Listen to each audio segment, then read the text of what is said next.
ధాన్యం కొనుగోలు కేంద్రాలు అన్నదాతలు పడిగాపులు కాస్తున్నారు. నెల రోజులైనా కొనుగోలు చేయటం లేదని వాపోతున్నారు. అకాల వర్షాల భయంతో ఆందోళన వ్యక్తం చేస్తున్నారు. ఉమ్మడి కరీంనగర్ జిల్లాలో ధాన్యం కొనుగోళ్ల పరిస్థితిపై మరింత సమాచారం మా ప్రతినిధి భాస్కర్ అందిస్తారు. జిల్లా వ్యాప్తంగా ధాన్యం కొనుగోలు కేంద్రాల్లో నిల్వలు పేరుకుపోయాయి. మనం ప్రస్తుతం కొత్తపల్లి ధాన్యం కొనుగోలు కేంద్రంలో ఉన్నాం. కరీంనగర్కు సమీపంలో ఉండే ఈ కొత్తపల్లి ధాన్యం కొనుగోలు కేంద్రంలో కొన్ని వారాలుగా ఇక్కడ రైతులు పడిగాపులు పడుతున్నారు. మాయిశ్చర్ వచ్చింది, తర్వాత కొన్ని బస్తాలు కూడా నింపిపెట్టారు. నింపిపెట్టిన బస్తాలు కూడా మిల్లులకు వెళ్ళట్లేదు. ఇంకా కొద్ది రోజులైతే కేవలం ఒక 5-6 రోజుల వ్యవధిలో వర్షాలు వచ్చే అవకాశాలున్నాయి. ఒక్కసారిగా ఋతుపవనాలు కనుక వస్తే ఇక్కడ వర్షాలు స్టార్ట్ అవుతాయి. వర్షాలు స్టార్ట్ అయిన తర్వాత ఈ ధాన్యం తడుస్తుంది. తడిసిన ధాన్యం కొనుగోలు కేంద్రాల నుంచి తడిసిన ధాన్యం మిల్లులకు వెళ్ళాలంటే లారీలు రావు, లారీలు దిగబడతా ఉంటాయి. అటువంటి ఇబ్బందులు తలెత్తే ప్రమాదం ఉందని చెప్పేసి రైతులు ఒక ఆందోళన వ్యక్తం చేస్తూ ఉన్నారు. ఇక్కడ రోజుల తరబడి పడిగాపులు కాస్తున్నాం. 45-46 డిగ్రీల ఎండలో ఇక్కడ ధాన్యాన్ని రక్షించుకుంటూ ఇక్కడ పడిగాపులు కాస్తున్నాం అని రైతులు వాపోతున్నారు. మరోవైపు జిల్లా వ్యాప్తంగా కూడా ఇదే పరిస్థితి నెలకొన్నది. ఒక కొత్తపల్లి మాత్రమే కాకుండా అటు పెద్దపల్లి జిల్లా కావచ్చు, ఇటు రాజన్న సిరిసిల్ల జిల్లా, ఇటు జగిత్యాల జిల్లా, అన్ని జిల్లాలో కూడా ఇదే పరిస్థితి నెలకొన్న సిచ్యువేషన్ కనిపిస్తూ ఉన్నది.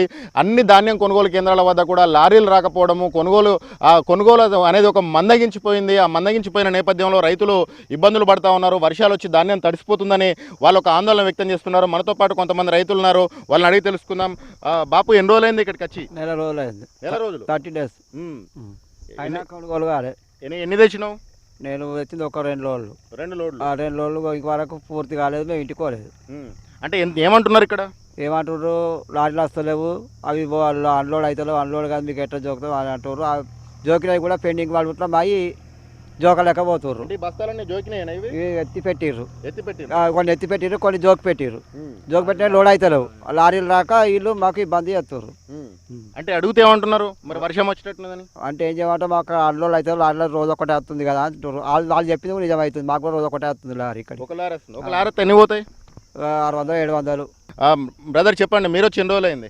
మేము 25 రోజులు అయింది. 25 days అయింది. మేము మూడు ట్రాక్టర్లు తెచ్చాం. ఇప్పటికీ వాళ్ళు బాధ ఇచ్చింది లేదు, ఎత్తింది లేదు. ఏమంటున్నారు కొనుగోలు చేయమంటే? ఇస్తామంటారు.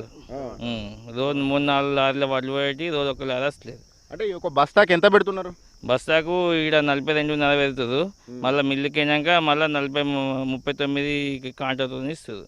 39 కాంటతోటే 42.5. కిలో మిల్లుకి అయినాక కిలో ఎక్స్ట్రా కటింగ్ చేసుకుంటుంది. అన్న, మంత్రులు కానీ ఎమ్మెల్యేలు కానీ ఏం చెప్తున్నారంటే 1 కిలో కూడా ఎక్స్ట్రా తీసుకోవద్దు, తీసుకుంటే చర్యలు తీసుకుంటూ ఉంటున్నారు కదా. ఇక్కడ 42 కిలోల జోక్కుంటుంది.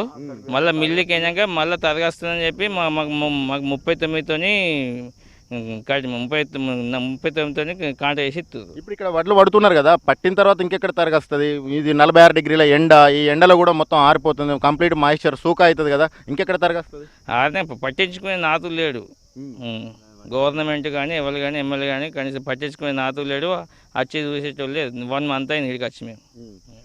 మీరెన్ని తెచ్చిండ్రే? మేము 3 ట్రాక్టర్లు. 3 ట్రాక్టర్లు తెచ్చినాం. ఏమంటున్నారు? అదే చెప్తున్నారు అన్నాడు, లారీలు వస్తలేమని చెప్తున్నారు. అసలు లారీలు రాకనే మేమనంటే ఇవి ఎత్తినే ఉంది, మీకు భారతాన్ని ఎట్లిస్తామని మాట్లాడతారు. మాయిశ్చర్ వచ్చి ఎన్ని రోజులు అయింది? మాసారు వచ్చి 10 రోజులు అవుతుంది. 10 రోజులు అయింది. 10 రోజులు అవుతుంది. మాసారు వచ్చి 10 రోజులు అయింది.